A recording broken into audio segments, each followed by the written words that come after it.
Salut, et c'est reparti pour une saison riche en expéditions avec un tout nouvel aventurier d'Explo, Timothy.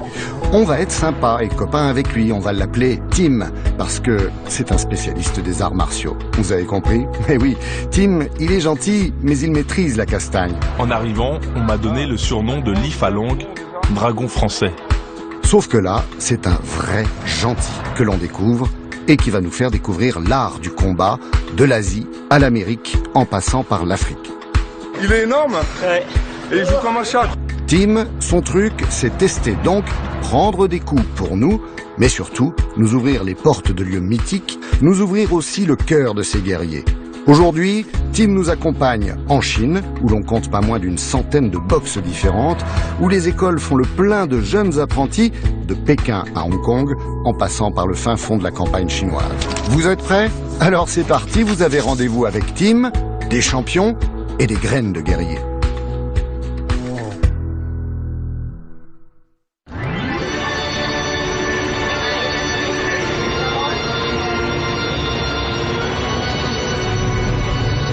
Mon nom est Tim. Passionné d'arts martiaux, je vous propose de rencontrer les plus grands champions. Venez avec moi à la découverte de ces guerriers du bout du monde.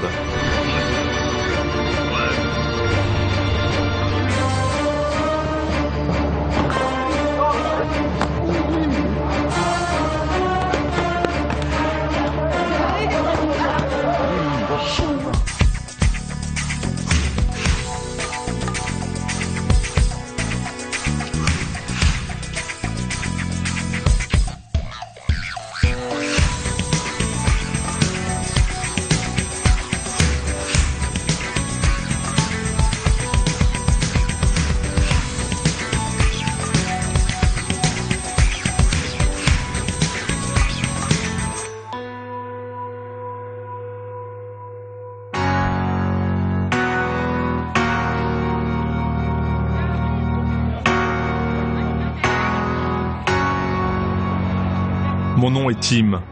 J'ai découvert les arts martiaux à l'adolescence. Depuis, j'ai fait des arts du combat un mode de vie.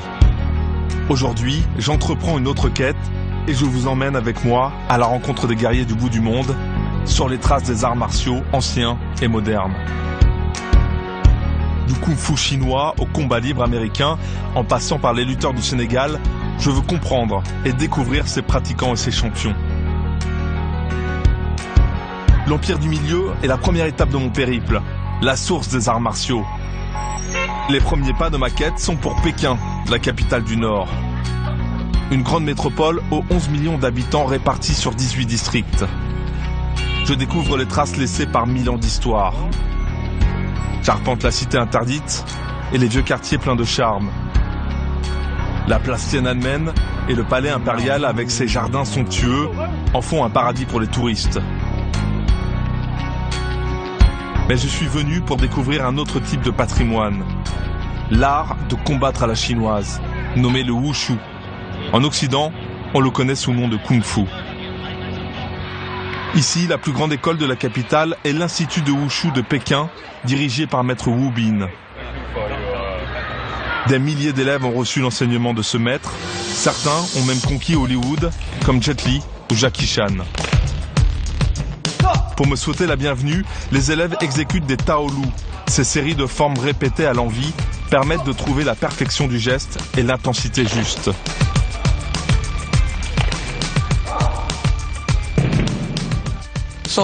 Justement, le Shaolin Train. C'est l'art martial que vous avez déjà pu voir dans les films. Shaolin Train a plus de 1500 ans d'histoire. Aujourd'hui, il existe beaucoup d'autres arts martiaux. Il y a 20 ans, le département du sport a lancé un recensement spécial sur les arts martiaux en Chine. Ils ont trouvé 129 sortes de boxe chinoises. 129, vous vous rendez compte? Si nous analysons le caractère chinois Wu, il est composé de deux parties. Une partie qui signifie « arrêter » et l'autre qui représente une lance. Actuellement, on l'emploie pour signifier le terme art martial. Le plus important, c'est que le wushu, tout comme les autres sports, a pris en compte et la santé et la longévité de l'être humain. Il est au service de l'homme. Lors d'une mission dans un lieu public entouré par une foule, les policiers utilisent le china pour éviter de montrer des gestes de violence. Je peux employer cette méthode. Voilà, il se baisse. Je peux également tourner le corps, ainsi je mets plus de force dans mon action. Ensuite, c'est la vitesse. Ça va tellement vite que votre adversaire ne s'aperçoit même pas de votre arrivée. Par exemple, je marche à côté de lui dans la rue, je m'approche, il n'a rien senti, je l'attrape et je le bloque. Là, il est bloqué. Ça a été très vite.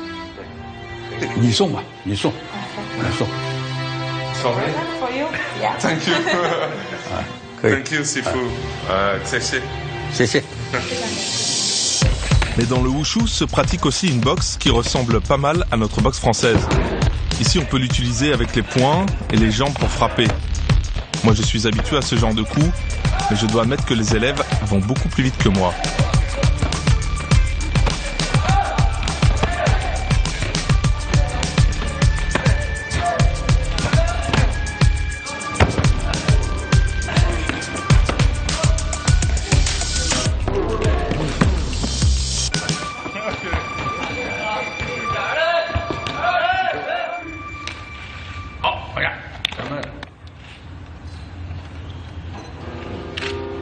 Après ces 2 jours à Pékin, je prends mes premiers transports chinois. Un train de toute une nuit qui me mène à Zhangjiagu. C'est là, dans ce petit village discret, qu'est né l'un des arts martiaux les plus pratiqués au monde. Le Tai Chi Chuan, appelé la boxe du fait suprême. Et à Zhangjiagu, on pratique le style Chen, sa forme la plus ancienne. Descendant de la dynastie Chen, le maître Cheng Ziquang est l'entraîneur en chef de l'académie. L'esprit du tai chi est parfois très contradictoire. D'un côté, il nous apprend à nous battre et à devenir plus forts. De l'autre, il nous demande de ne pas prendre l'initiative de l'attaque, simplement se défendre. En théorie, on nous apprend à souvent attaquer, mais en pratique, ce n'est pas le cas. Et c'est même interdit.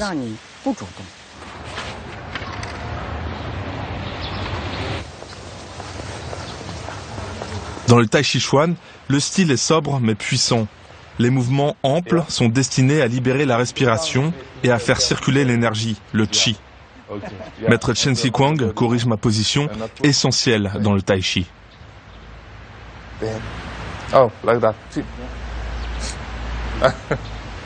Chez Maître Chen Ziquang, tout est calme et sérénité.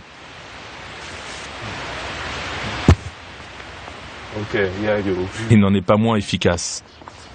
Dans le tai chi, chaque mouvement doit être répété des milliers de fois pour commencer à peine à le maîtriser.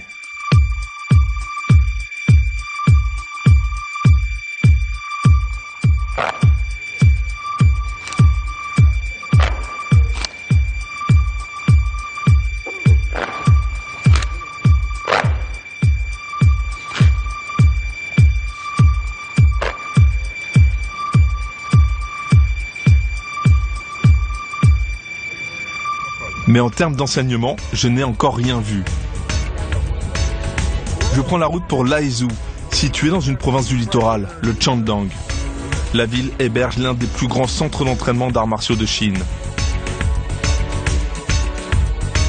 Un énorme domaine consacré à l'apprentissage du kung-fu.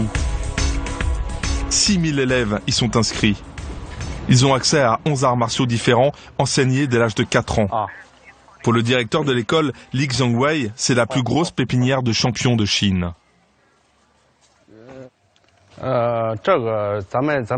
Notre école est un groupe scolaire. Nous avons une école maternelle, une école élémentaire, un collège et un lycée. Il y a environ 4000 élèves. Ils commencent leur entraînement comme les militaires à 5h30 du matin. Et cet entraînement dure 1 heure.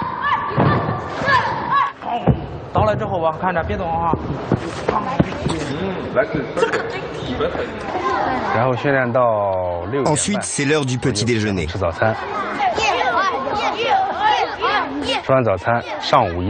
Après, ils poursuivent par une matinée de cours sur la culture générale. Puis, encore un autre cours l'après-midi. Enfin, ils pratiquent les arts martiaux. Ça fait pas trop mal là de faire ça? Et tu aimes faire ça? Bien sûr.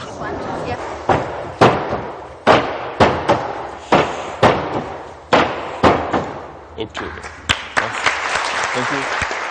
It's like in the army. Dites-moi, c'est un peu comme dans l'armée ici, non? C'est rangé, c'est propre. Comment dire, c'est très propre. Oui, vous avez bien raison. Notre école adopte le même système de gestion que l'armée. Chaque année, à la rentrée, les élèves doivent participer aux entraînements militaires. Comme des soldats, les élèves s'alignent sur des rangs pour aller dans les salles de cours ou celles d'entraînement ou à la cantine. Et en plus, ils gardent les mêmes habitudes dans la vie quotidienne.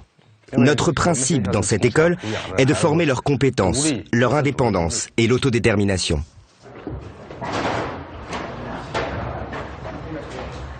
Mais dans cette académie de Laizu, la discipline de fer est d'abord et avant tout au service de la cascade et du spectacle.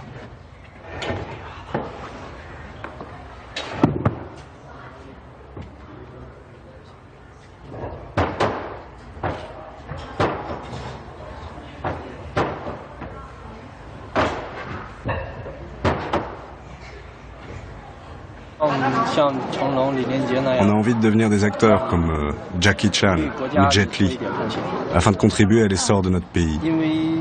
Comme nous avons commencé l'entraînement de Kung Fu dès l'enfance, je pense que ce sera difficile pour nous de travailler dans un bureau.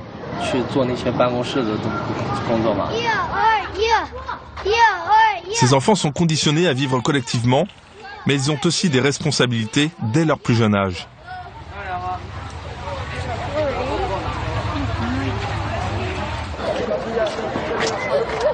Mais entre les cours et les séances d'entraînement, comme tous les enfants, la curiosité naturelle revient et enfin le contact devient possible.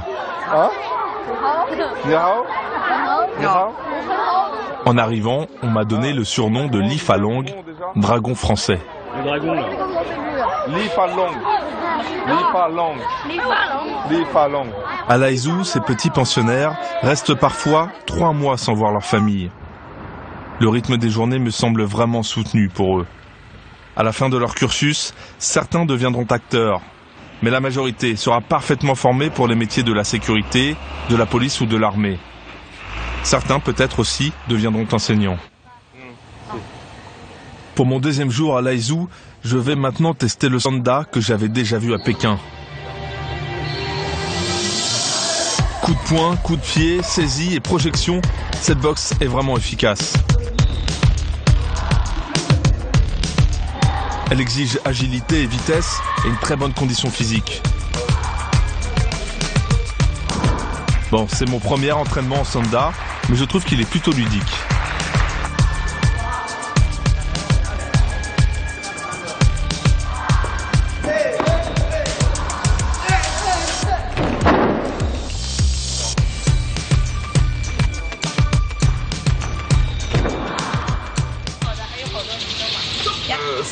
Dans le sanda et la boxe, il y a beaucoup d'hommes. C'est pas trop difficile d'évoluer en tant que féminine? Non, c'est la même chose pour les garçons que pour les filles. Et toi, tu te bats contre les garçons?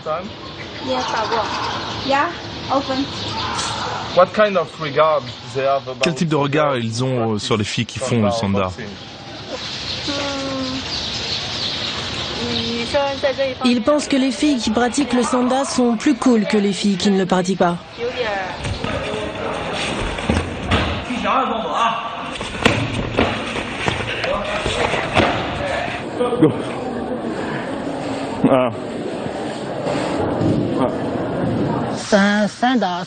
Lorsqu'on utilise le sanda pour attaquer, il faut lancer un regard agressif, avoir les expressions du visage féroce. Il faut attaquer très vite, en évitant des gestes inutiles.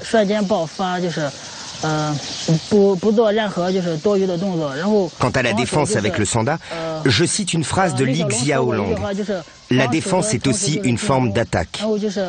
Lorsqu'on se défend, Il faut bien positionner les mains et fixer son regard sur l'adversaire. Comprendre la situation du combat et réagir très vite. Le sanda demande une concentration constante.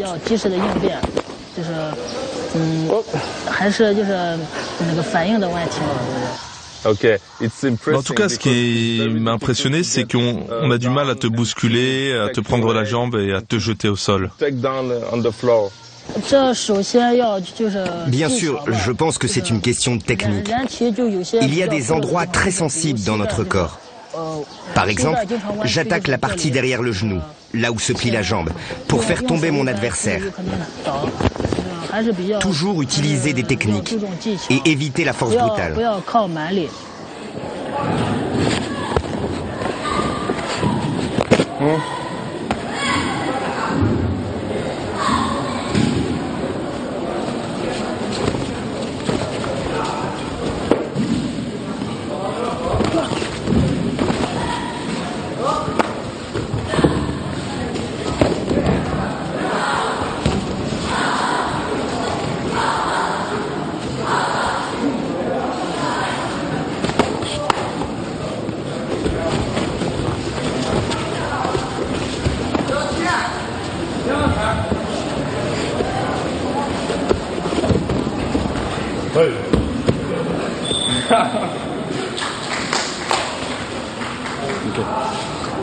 C'est impossible de le renverser.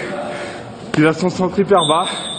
Et dès que tu veux effectuer une projection, il faut l'avoir surpris, sinon tu n'y arrives pas. Alors, et ça c'est très différent de la boxe taille ou de la boxe tout court. Parce que se faire projeter c'est facile, projeter l'autre c'est moins. Avant mon départ, les élèves m'ont réservé une belle surprise.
Un autre monde. Hong Kong, encore plus au sud. Ici, il fait 30 degrés avec une humidité terrible. Des rues bondées de jour comme de nuit, un mix entre l'Orient et l'Occident, un autre mix entre la sereine tradition et la frénésie capitaliste. Je suis venu ici pour rencontrer Maître Loy Kuhn, spécialiste du Wing Chun, l'art martial chinois le plus axé sur l'autodéfense. Le Shiso me permet de perfectionner mes capacités de réaction. De plus, j'ai beaucoup de partenaires d'entraînement. C'est également un excellent loisir. Non seulement pour le corps, mais aussi pour la santé. Donc ça n'a rien à voir avec d'autres formes de boxe ou même avec des combats de rue. Le Wing Chun, c'est un peu comme une self-défense. C'est vraiment efficace, non? Oui, vous avez raison, il est très efficace. C'est un art martial très utile et pratique. Si on peut éviter de se battre, on ne se bat pas. Mais si on ne peut pas l'éviter, on va certainement pas reculer.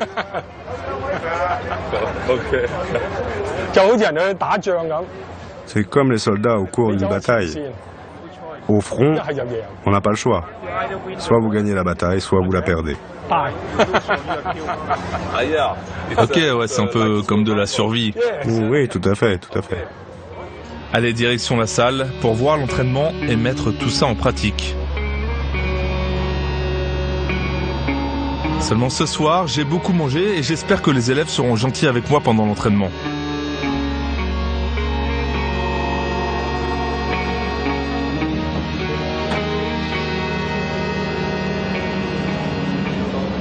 En tout cas, l'accueil est solennel, mais chaleureux.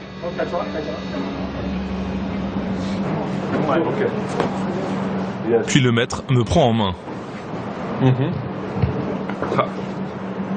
Ok, simple. Very simple. Yes. Yeah. Okay, I understand.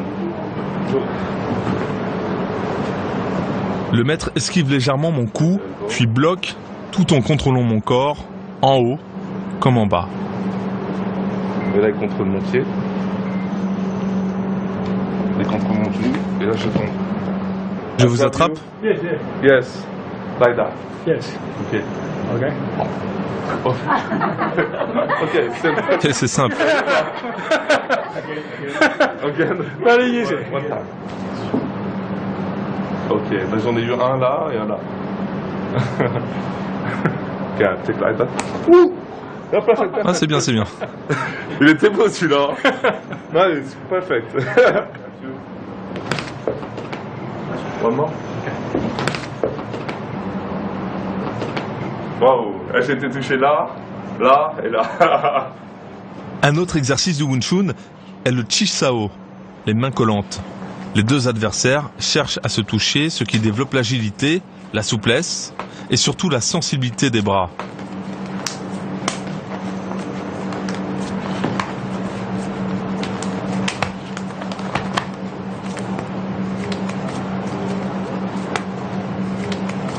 Et lorsque la faille est trouvée, les coups pleuvent.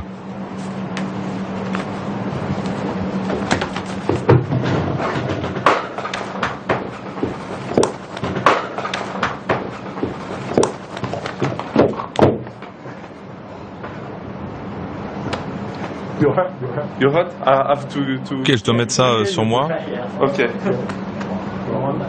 Ok, that's fine. Yes, I feel more stronger. Ok, là j'ai senti de la puissance. Ok, thank you. Ok, merci beaucoup. I understand why you... Je comprends pourquoi tu m'as dit de mettre ça. Ouais, le coup de poing est assez puissant, c'est pas mal. Et ça déplace effectivement, la force d'inertie déplace le corps en fait, le fait d'avancer droit. Thank you. Thank you. Goodbye. Okay, goodbye. Enjoy. Ce coup de poing s'appelle le Inch Punch. C'était celui de Bruce Lee, formé ici au Wing Chun par le grand maître Yip Man. Mais c'est une femme au XVIIe siècle qui, pour rendre l'autodéfense accessible, aurait mis au point cette technique de combat.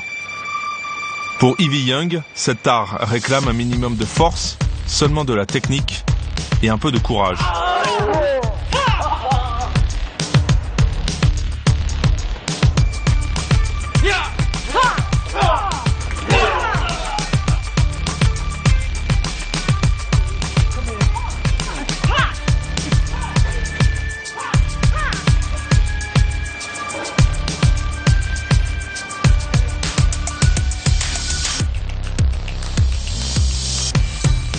Avant, j'ai appris le taekwondo. Mais en fait, je pense que le Wing Chun me convient mieux que les autres arts martiaux. C'est parce que le taekwondo exige beaucoup de force et d'énergie qu'il est très difficile pour les femmes de se battre contre des hommes forts. Dans ce cas précis, je pense que le Wing Chun, le Kung Fu chinois, est le plus efficace. Bien sûr, ça me rassure, surtout quand je sors le soir. Au moment de rentrer chez moi, je m'inquiète plus. Je me sens plus forte, plus à l'aise.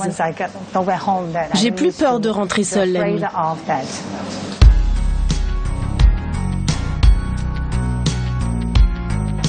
Les arts martiaux chinois sont d'une grande diversité. Par leur sens de l'excellence physique, ils représentent une seule et même famille. La sincérité et la modestie sont l'épine dorsale de ces disciplines. Cette pratique du corps est aussi une pratique de l'esprit. Le calme et le savoir-faire de ses maîtres m'ont impressionné. Un proverbe chinois dit « Celui qui s'agite ne sait pas faire. Celui qui sait faire ne s'agite pas ». Là réside une découverte majeure pour moi. La Chine, berceau des arts martiaux, est bien aussi celui d'une philosophie du corps. Bruce Lee disait que la pratique guide une attitude juste, au-delà des faux semblants promus en Occident. il est temps pour moi de partir. Je retourne sur le continent, rejoindre un autre lieu où l'on pratique une boxe chinoise, la boxe de Shaolin. Ce mythique temple aux 300 moines.